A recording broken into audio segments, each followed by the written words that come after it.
let's take a look at our top selections for It's Santa Anita Handicap Day on Saturday at Santa Anita, and the $400,000 big cap is race number 10 on an 11-race card, mandatory payout in the pick six. The big cap is the penultimate leg of the pick six, a 1.25 miles for older horses, and really not a whole lot of pace in this race. We'll talk a little bit more about the pace scenario. We'll also talk about a pretty good shipper that's coming in by the name of Maxfield. In the last 10 years, there have been 12 shippers running the big cap. And I'm talking about shippers that are based out of state, not California locals merely returning home, but true shippers coming in from out of state to run in the big cap. 12 shippers in the last 10 years, 2 of them won, 1 finished second, and 3 finished third. So yeah, you can ship in and win the big cap just like Ron the Greek did in 2012 and like Shaman Ghost did in 2017. Now you can also ship in as the favorite and lay an egg. And that's exactly what Mucho Macho Man did in 2014. And in 2016, FNX, who was 7-5, finished a disappointing third after coming down with a case of hives early in the week. So I only bring up these shipper stats because the likely favorite for the big cap is a horse that is shipping in, and his name is Maxfield. Let's take a look at the field for the big cap. A field of 8 going 1.25 miles, and number 2 Maxfield is the 124-pound high weight, and he is the only horse in this field that has never lost. Maxfield has started 5 times. He's won all 5 of his starts. He won his career debut at Churchill Downs, and then he won the Breeders' Futurity next time out. Let's talk more about Maxfield in just a minute. First, let's start off with some long shots and then gravitate towards some of the top contenders in the field. And there are several contenders. This is another race that you could really make a case for a number of horses. In fact, you could probably go out on a limb and say that all 8 of these horses have at least some sort of chance. There's at least one horse in the field that I suspect could slip through the cracks because he ran so poorly last time out, and that's number 3, Kiss Today Goodbye. He ran poorly at Gulfstream Park in the Pegasus. He might have been in a little bit tough, but even in the warm-up on the Gulfstream Park surface, jockey Mike Smith later told trainer Eric Kruljack, I knew in the warm-up I wasn't going to get anything. Kiss Today Goodbye did not care for the Gulfstream Park main track, and he laid an egg. He finished 7th by many. But he is returning to Santa Anita, and Santa Anita is where he scored the best win of his career, and it was on December 26th in the Grade 2 San Antonio, and he was a long shot this day, Kiss Today Goodbye. 15-1, nobody paid any attention to him, and he came along and got the money. Let's roll the tape on the stretch run of the San Antonio, December 26th, and Kiss Today Goodbye, he is a tiger. He'll take dirt, he'll rally, he will finish, and that's exactly what he did under jockey Mike Smith in the Grade 2 San Antonio at 15-1. This race was at 1 mile and 1/16. The way that he finished would suggest that 1.25 miles should be okay.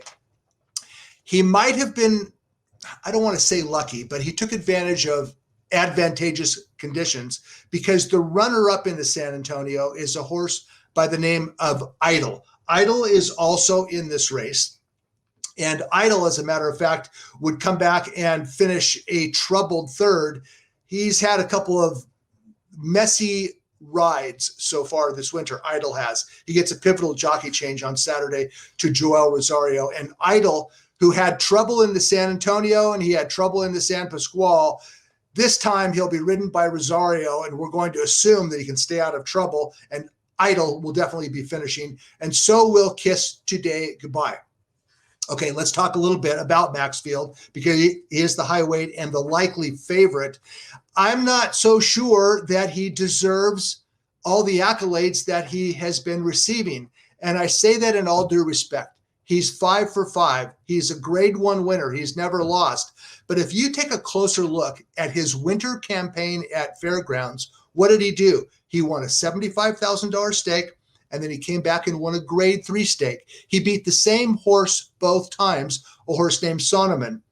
So things get a little tougher on Saturday in the big cap for Maxfield, but Maxfield has always been a good horse. In fact, this is his second trip to California. He's never started at Santa Anita, but he was on his way to being one of the favorites in the Breeders' Cup Juvenile in 2019, based on this win at Keeneland in the Grade 1 Breeders' Futurity, a dazzling win by a second-time starter who looked like he was going to be the goods. This is lightly raced Maxfield as a 2-year-old running away with the Breeders' Futurity and winning clear by more than 5 lengths.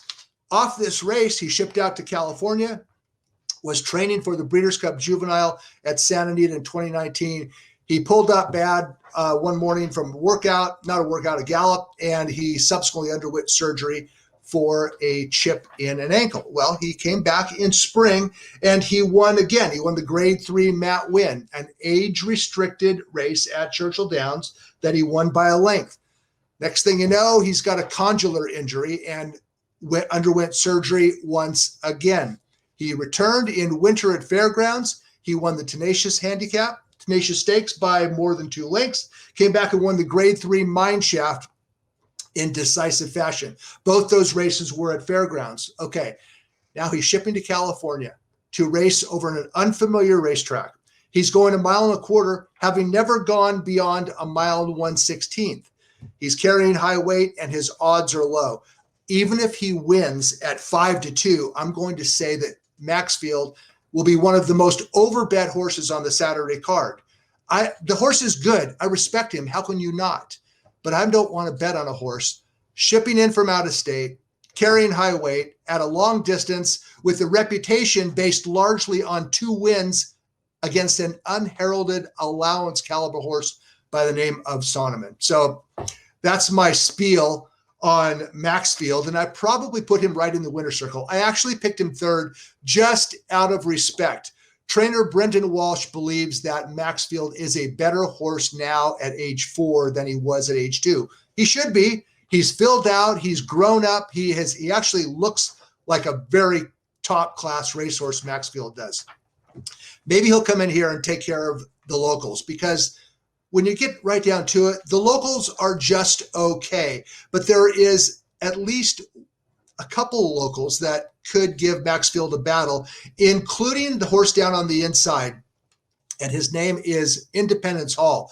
Independence Hall was transferred to California late last year. He had a good comeback sprint, and he looked like he'd be one of the contenders in the Malibu Stakes on opening day of the meet, a 7-furlong race. He ran horribly that day. And afterward, trainer Mike McCarthy first thought that, maybe he doesn't like the Santa Anita racetrack. Maybe he didn't like to be rushed in that 7-furlong race. But despite running poorly in the Malibu, and Independence Hall finished 5th by a long ways, he came out of the race so well and trained so well that McCarthy sent him down to Florida for the $3 million Pegasus World Cup. And Independence Hall, he did not win the race, but he definitely redeemed himself.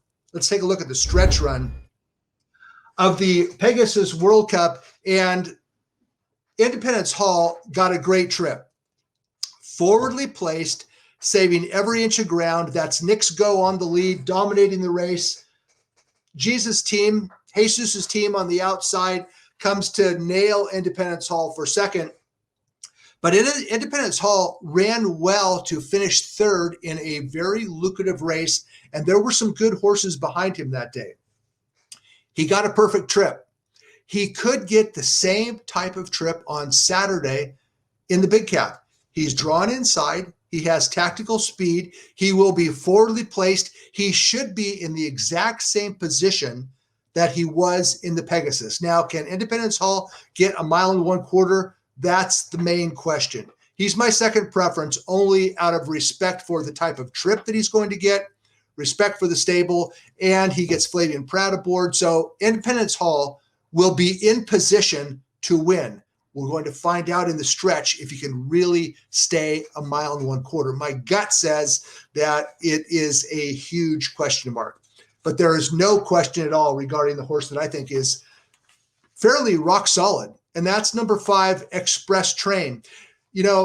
Maxfield was on his way to the Breeders' Cup in 2019, and Express Train might have been also, because he won a maiden race at Del Mar, a maiden route, by 14 lengths, more than 14 lengths as a 2-year-old. He looked like he was going to be one of the top 2-year-olds in California in 2019. He bombed next time out in the Grade 1 American Pharoah, and then he completely disappeared. And he did not return until summer, in which he won a comeback sprint, and then he stretched out and ran well again, and then he tried him on grass. John Sheriff's tried him on grass, and that didn't work out. Freshened Express Train up, pointed him for winter, and Express Train this winter has become one of the better stories of the meet as far as improving older horses go. He couldn't catch Charlatan in the Malibu, but he ran well to finish second. And then next time out, following his runner-up finish in the Malibu, trainer John Sheriff stretched out Express Train to 2 turns for the San Pasqual Stakes, and Express Train delivered the best performance of his career. Let's take a look at the stretch run. That's Express Train in the CRK Silks on the outside in third, and he's going to run away from the field to win with a 100 buyer speed figure, leaving Tiz Magician and Idol reeling back in second and third. Good win by a good horse who is in top form right now, proven over the racetrack, based locally. 3-1 second choice on the morning line, and his workouts since this race have gone perfect. Everything is ideal for Express Train. Not that 3-1 is any great gift, but it's a whole lot better than 8-5 on Maxfield. I like Express Train, who has tactical speed. He is bred to go 1 1/4 miles. He's never gone this distance before. Most of these horses are unproven, but Express Train is sharp right now. He has tactical speed. He can finish, as we just saw in the San Pasqual, and he left Tiz Magician and Idol basically in the dust. Tiz Magician, I should at least mention him because he's probably going to set the pace. He's really not all that fast, but he does his running up on the front end. Not sure about 1 1/4 miles because he really offered very little resistance to Express Train last time out. And if you would like, you can go back and watch Tiz Magician's most recent workout on XBTV, and it was a 7 furlong workout in which he broke off behind a couple stablemates, and the workout was not impressive at all. And based on the workout, I'll be kind of surprised if Tiz Magician even hits the board. Now, I say that knowing that he could get loose on the lead, possibly loose on the lead, but I think 1 1/4 miles is asking a lot for Tiz Magician. King Guillermo has trained a lot better since he ran poorly in his local debut, but he was so dreadful, 5th by more than 20 lengths in his first start.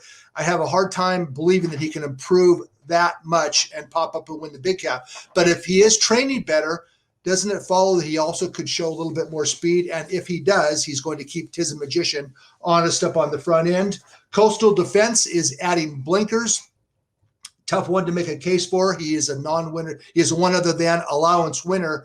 So when all is said and done, I respect any horse that has won every race that he's run in, like Maxfield. But I think 8-5 is not the right price to gamble on that horse. I respect Independence Hall, who should get a good trip.